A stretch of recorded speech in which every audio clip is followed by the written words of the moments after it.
Okay, so we're going to do example 1 here. I'm just going to set it up, get it here so I can draw right on the screen, and you can see how to do this. This is a pretty easy example, but I'll go slowly for you. So we'll get the PowerPoint up.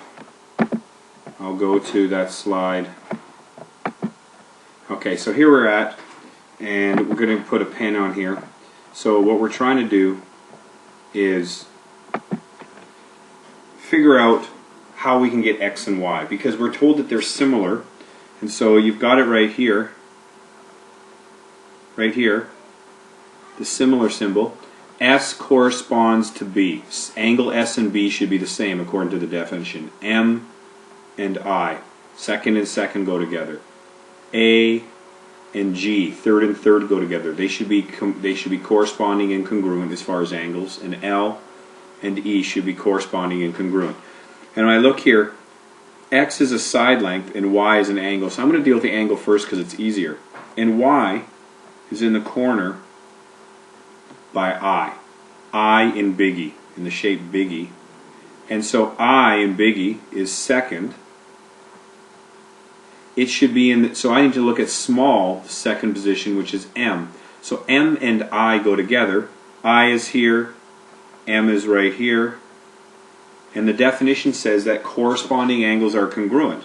So y, so that means M is congruent to I. Angle M is congruent to angle I. So y equals 83 degrees. Okay, so great. You just got that part right. Okay, so now we have to look at x. X is a side length. Okay, x is up here as a side length. And the side is E to G, or G to E, whichever you want to say. And so if you look at big E, G to E is third and fourth position. So I need the third and fourth position in small. And the third and fourth position are right here. So I need, if G to E, then I need to go A to L. And that would be right here, A to L. So I know x and 21 correspond, so I can make a fraction or a ratio out of them. So I'm going to go x divided by 21. So I did big E over small. And I need to find some other sides that correspond. And those correspond, the only other sides I know are 24 and 18. I just got to make sure they correspond. So I said big E, it goes B to E. That's first and fourth. So I need to make sure S and L in small are first and fourth. S and L, in fact, are. So I know 24 goes with 18. And remember, I started in this shape on top with big E for x, so I need to start with 24 on top in the other fraction, or the other ratio. Okay, so we got that set up there. And all it would say is we need to cross multiply.